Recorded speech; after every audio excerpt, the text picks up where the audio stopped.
Hello and welcome to Rockies Recap. My name is Steven, along with Tom for the show for this week's Rockies Recap. We were talking about the Rockies and the Phillies series. We'll get to that in a second. And like we mentioned last time, I believe we talked about it last time or on the last podcast we did. We're going to rotate in between every single episode. So next recap episode will be on Sunday, if I'm correct. That'll be the Rockies and the A's series recap. Adam and Tom will have that for you. So we're going to kind of take, a little bit of breaks. One of us will take a break, and then we'll kind of rotate in between different people. So we're excited for this. We're really looking forward to what the future has for Rockies recaps. Is we're going to add some more stuff in the future, have some fun challenges, and I think we even talked about having some new content to YouTube. So stay tuned for that.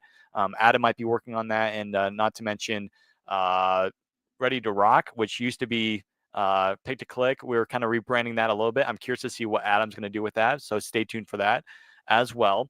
But anyways, we head into this Phillies series, and Tom, with the Rockies, they were coming off not a bad series against the Rays. It wasn't too bad. I mean, the Rockies were competitive. We talked about it a few days back, but not too bad. And we knew that this was going to be a tough challenge for the Rockies. And given the pitching matchups that we're going to be facing, Christopher Sanchez, maybe not much history around him as much as Zach Wheeler. But the Rockies, they didn't play well game one whatsoever. I mean, it started out pretty well. I mean, it was a pitcher's duel between German Marquez. Big shout out to him, who looked very, very, very, very good on the mound. Happy to have him back. 4 strikeouts, 6 innings pitched. He was rolling through that lineup pretty well until the last inning or so. You could kind of see him getting a little bit tired there. But Hunter Goodman, man, he got his home run there, his first home run of the season into right center field, just barely got over the wall there. So that was great to see. But other than that, Tom, that was the only score for the Rockies. And the bullpen, unfortunately, did bullpen things. It did not do so well. It, gave up, I believe, back-to-back home runs to Schwarber and Nick Castellanos, who, by the way, those guys are all-star players. And, it's tough to pitch against that lineup. I mean, I've said this many times, mentioned it to Tom and Adam, is that this is an all-star lineup. I mean, this is a team that's on a mission trying to go for a World Series ring this year because they kind of have to. I mean, this kind of reminds me of the Philadelphia Eagles, man. I mean, you look at the Eagles this past year in the NFL season, they had a really good regular season. And they were after that Super Bowl, man. And same thing with the Phillies. They have yet to win a World Series with Bryce Harper. Bryce Harper has yet to win a World Series ring. So they're not messing around, man. And so we saw that obviously in the series. And however, we didn't really see any blowouts in the series, which was really, I guess, a positive for the Rockies. One of the only positives for us over the series. So that was nice to see. But yeah, again, some players that are struggling right now, especially in the bullpen. Scott Alexander is not having a great start with the Rockies. Yeah, he had a pretty good camp with the Rockies, and we all know how good he was last year in Oakland. So that's unfortunate. Victor Vodnik also not doing well whatsoever. He pitched, I believe, only 1/3 inning, 2 hits allowed, 2 earned runs, and allowed that home run. But yeah, and then Bradley Blaylock gave up, I believe, 2 home runs as well. So the home runs were flying in that game for the Phillies. So yeah, it was just not a great ball game for the Rockies. The Rockies only got 6 hits in there. So yeah, it was just a loss you want to forget if you're the Rockies. It was tough to watch, especially later in the game, because you kind of knew that they were probably going to lose given the offense that we've had over the last few games. So those are my game one thoughts. Well, I guess it's safe to say that one could say that the 2 aspects of this team that we thought were going to had the most question marks, the bullpen and the offense, definitely are starting to come to fruition, I hope. Again, this is only 6 games. I shouldn't say. Again, we're talking about it's 4 games in, so excuse me. Little correction there. But the Phillies, even without Trey Turner, they're a potent team. It's like I know Dave Dombrowski's a guy who's not afraid to spend his owner's money, and John Middleton is not worried about writing the checks. They're going all in. When your most underrated signing of the offseason could be Max Kepler, that tells you that this team is geared and ready to go. I would say, looking at this first game, I thought this would have been, again, maybe shame on me for underestimating Sanchez, but this seemed like the most winnable game considering who is pitching in the next two games in Wheeler and Walker, which we'll get to. Um, I was hoping that considering we faced Ross and Alvarado in this first game, they would not pitch again in the series. Unfortunately, they did. But the Phillies, top to bottom, they put together a well diverse lineup. And even though in game one they seemed quiet for a bit, it is unfortunate that Vodnik, he didn't have his best stuff. And, he unfortunately did blow what was labeled as a blown save. Again, it's just, it's like I said, Blaylock, I think he just made one little mistake there that led to 2 runs. I think that he didn't have a horrible outing, but overall, even though it's a 6-1 loss, there were some positives. Again, you just had 2 bad innings to your point. Like, you gave up in the 7th, you gave the home run to Schwarber and then the home run to Castellanos in the 8th. That sealed the deal. All in all, I can't really exactly say that I'm not surprised considering the pedigree of the Phillies. Yeah. Yeah, that pitch to Kepler wasn't a bad pitch. It was inside. I don't think it was. No. I don't think it was on the plate even. I mean, but Max Kepler with his power, man, he was able to drive that to the second deck, which is insane. I will say this about Kepler again, like we talked about in pre-show meeting. Given I saw Yeah. him for so many years in Minnesota, he is great at inside pitches. He has quick hands, and if you go inside to him, if you leave one up and you don't get a full on and you don't put it in the right spot, he will turn on one and crush it. So he did. Yeah. So that was game one. That was it was a tough one to watch. Game two yesterday, actually not so bad. I mean, game one wasn't too bad for the most part until the last couple innings. Of course, if you're a Rockies fan and the bullpen kind of stresses you out a little bit, but and then game two yesterday, Kyle Freeland got the start, and of course Tuesday the Rockies had the day off. So, but yeah. Kyle Freeland versus, Zach Wheeler. This is something that we talked about in the last show that we were excited about. I know Tom was excited for it because this is really 2 good pitchers. I mean, Zach Wheeler, man, I mean, he's a strikeout flame. I mean, he's one of the best pitchers in baseball. And I mean, it started out as a really good game. I mean, it's 3 scoreless innings for both teams. And then the Phillies got 2 runs in the bottom of the 4th with a Kyle Schwarber double. And yeah, it was just, and then on top of another run scored. And then we did see Hunter Goodman hit another home run.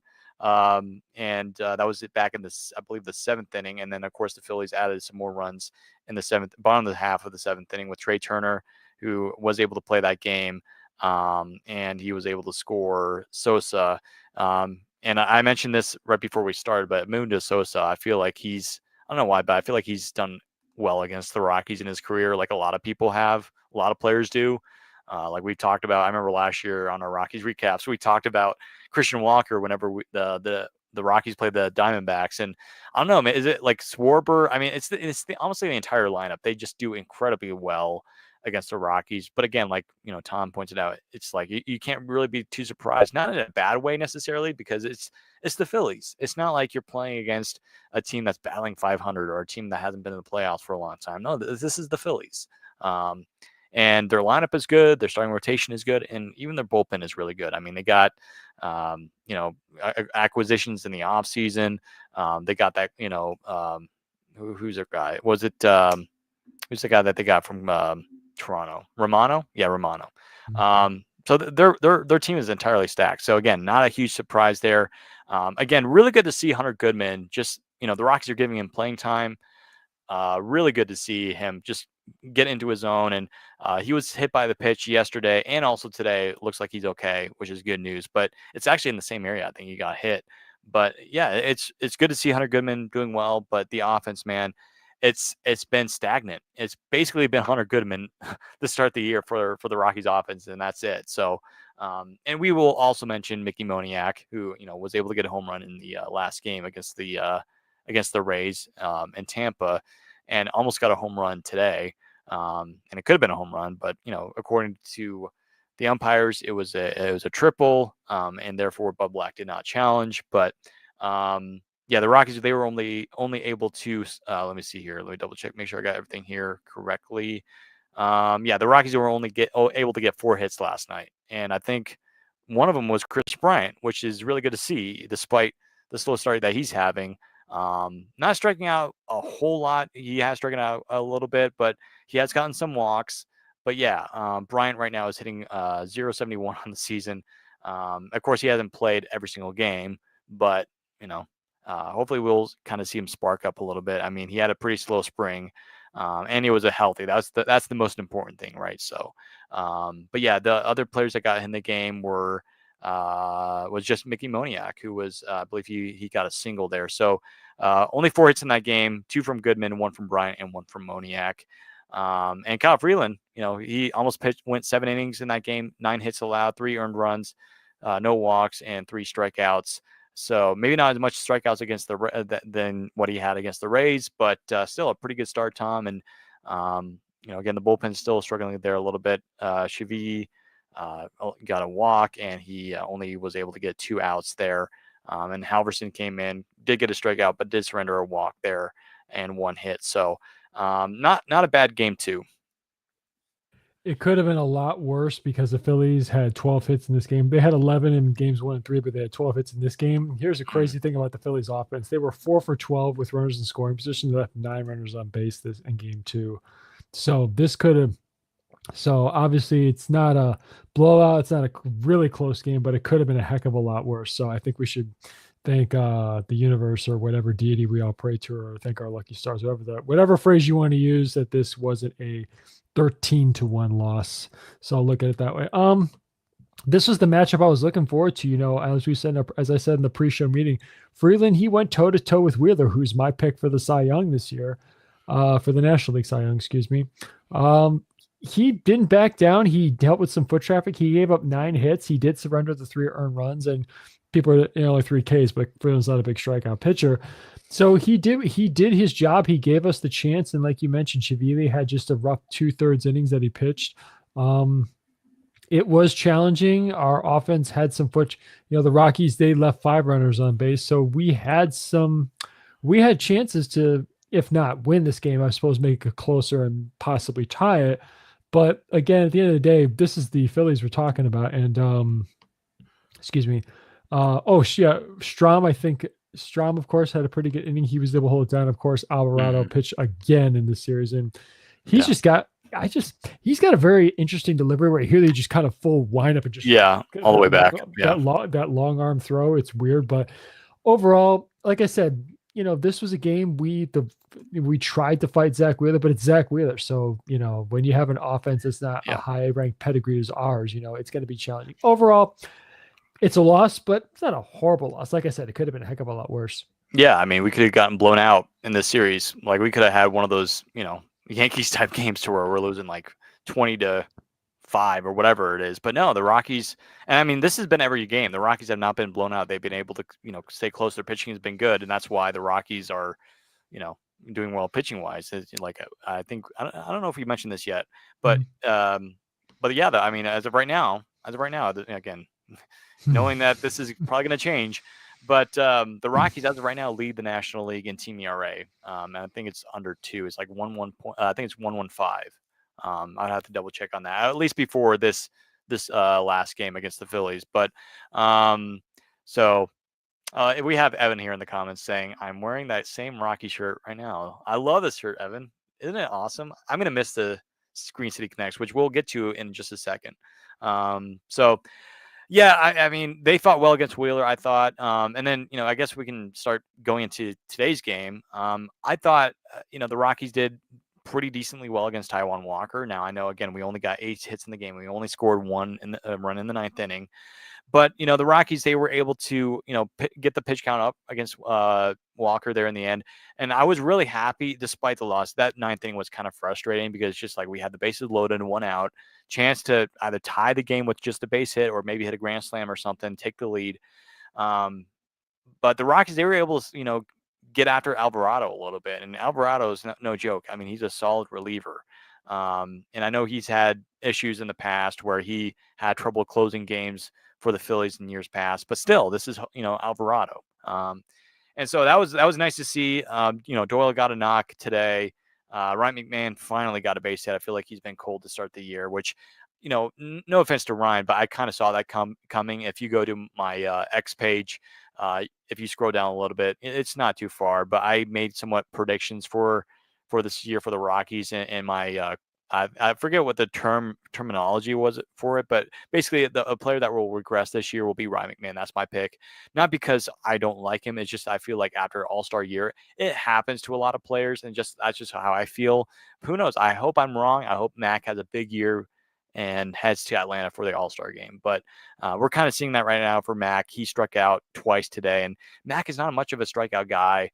Um, but and discipline. Mac has had those issues with the high fastball or the changeup or the slider in. That's what he's been prone to swinging at, and we saw that today. And it was frustrating, especially to end the game. It's just like, oh man, you can't be swinging at that. But Hunter Goodman surprisingly did not get a hit today, but he was able to get on base with a walk, and I believe he also got, like I mentioned, he got hit by a pitch today.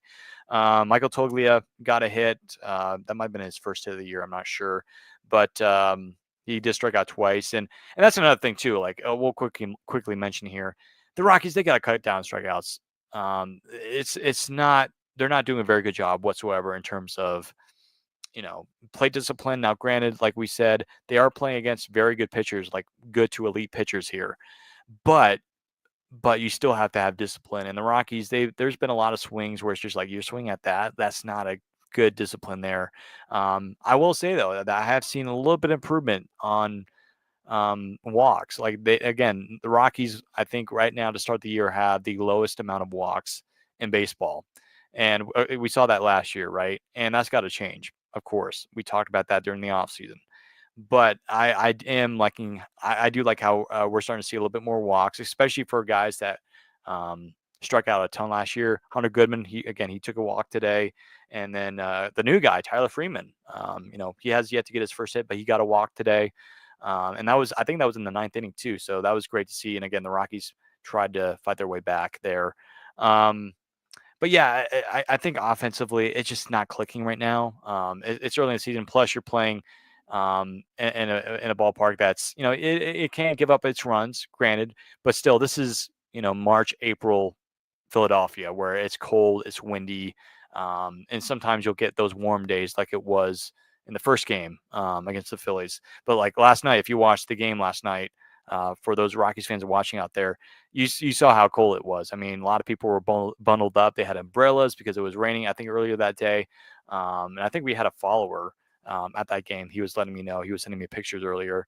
But it was very cold there. And then today it wasn't much better, maybe a little bit warmer, but it's springtime weather, folks. So, and that's why maybe some of these errors have been happening. Like today, Mickey Moniak dropped a pretty easy fly ball. Well, at least looked pretty easy, but you never know. It looks like there was probably some wind up there, or just still developing. I don't know. It just, you got the butterflies. I don't know, but yeah, it just, overall, the Rockies, they haven't played up to their potential because, like I said on our social medias, like the Rockies are a better team than this time, and I think we all know that. Even and Adam agrees with me on that. Even though Adam's not here, I think we would all agree the Rockies are better than this. Like the rotation, when healthy and when this good, along with the offense when it clicks, this Rockies team can win a lot of games, I think. And the Rockies, arguably, Tom, they could be, 5-1 or 4-2 if the offense if the offense would have come through in some of these games here. So, and shout out to Antonio Sindotella, who again has been pitching very well despite giving up very hard contact. Not something that you like to see, but he's getting out of jams, which is huge. Got three strikeouts, and he's not a huge strikeout guy, but he was able to get three of them. No walks, which is a very good sign. Still has a perfect ERA, by the way, and no earned runs allowed, and but did give up 10 hits there. But and today I thought the bullpen actually did pretty well, minus Luis Peralta there in that I believe it was the sixth or seventh inning. But yeah, so and then Tyler Kinley, man, got to feel bad for him, and I know a lot of people are upset at him wanting the Rockies to get rid of him. It's kind of like last year. It's going to happen, and I think Kinley, we'll see if he improves or not. Maybe not. I don't know. We'll see. But yeah, and then Vodnik, he was able to get that last out there. So it's been frustrating to see some of these Rockies not do so well, and hopefully we'll see some improvement in the next series or two at Coors Field. So that's something I'd like to see. A loss is a loss, a sweep is a sweep, and it is what it is when you're playing a team that's got World Series aspirations. As we were talking about, we're going to play teams like this. I mean, we haven't played the Dodgers yet, so we'll see how those games go. This was very disappointing from both sides because in this game, the Rockies left 9 runners on base, the Phillies left 10 runners on base. So this is a low scoring game. The Rockies are 2 for 9 with runners in scoring position. The Phillies are 2 for 11. So neither offense was particularly impressive. Especially you want to expect more from the Phillies, but Senzatella, he kept them at bay. He navigated around 10 hits that he gave up. Again, he's surprising me. I'm not the biggest fan of his, but again, so far so good for him. It sucks, and I just really hope we play better against the Aths I mentioned this in the pre-show meeting. People, everyone, if you go to the standings pages on MLB.com, it just says Athletics. That's not a typo. They're not putting Sacramento in the title. They're not putting even if you watch the game. Yeah. If you guys watch the games this weekend, it's going to say ATH on the score box. It's not going to say SAC. So that again, not a typo. That is planned. So I'm not sure if the city of Sacramento doesn't want it to be there. If the Athletics don't want it to be there, I don't know. And again, we talked about how the media spot in Sacramento is like a outdoor tent. It's horrible. It's the whole thing is a mess. And again, yeah. we haven't heard much news recently about what's going on in Vegas. Is there any what's going on here? I mean, aren't they wearing a patch on their jersey saying Las Vegas? They're running out of time here. I mean, the deal with Oakland, if I remember correctly, is only 3 years. You gotta start the construction soon here, otherwise you're not going to meet the deadline. So, but again, that's a whole separate team. Oakland Athletics fan pages, hope you guys are doing okay. And I should say, for Oakland Athletics fan pages who are formerly the Oakland Athletics fan page, I hope you guys are doing well. Hopefully, you guys are at least keeping some form of enjoyment, whether you're enjoying their suffering or not. But back to us, the Rockies, I hope they got to play better this weekend. So again, home opener, you're going to be there, so we'll see how it goes. Yeah. Well, we got to head out of here, but before we do, let's talk quickly about this new City Connect leaks for the Rockies. If you've seen the picture, we're not going to pull it up here. We could, but we're not going to since we're basically out of time here. But just look it up on our Instagram or our X page. We have it on our X page. We made a post about it. I really don't get why there's no buttons. Where are the buttons? Because most City Connect jerseys have buttons, but it kind of reminds me of the Nationals like pullover jersey that they introduced this year with the W on the side. It's like, I think it has like navy blue on the, I don't like them. I like the Rockies color scheme for the new ones. I just don't like the design. I think they could look a lot better. But again, it depends on the hat and the pants, because if the hat and the pants do really well, that makes the jersey look a little bit better.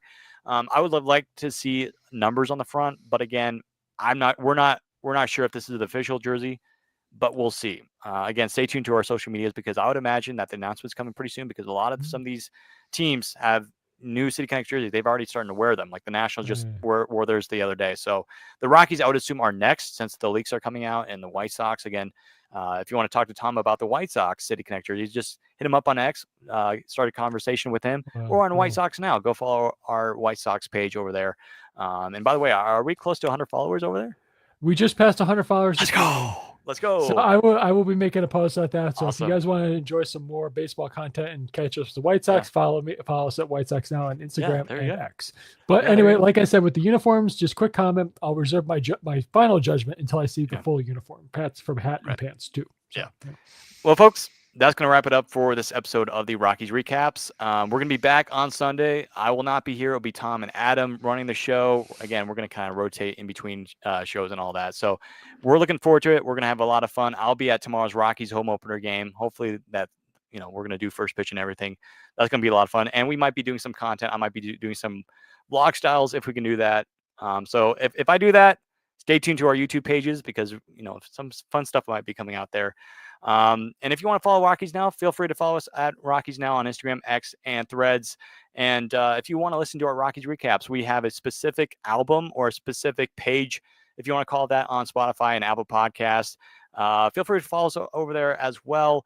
And if you have a friend or a family member that has not heard of Rockies Now, tell them about Rockies Now. Tell them to become a Rockies fan. And if they're Rockies fans, tell them to join our fun community over here at Rockies Now.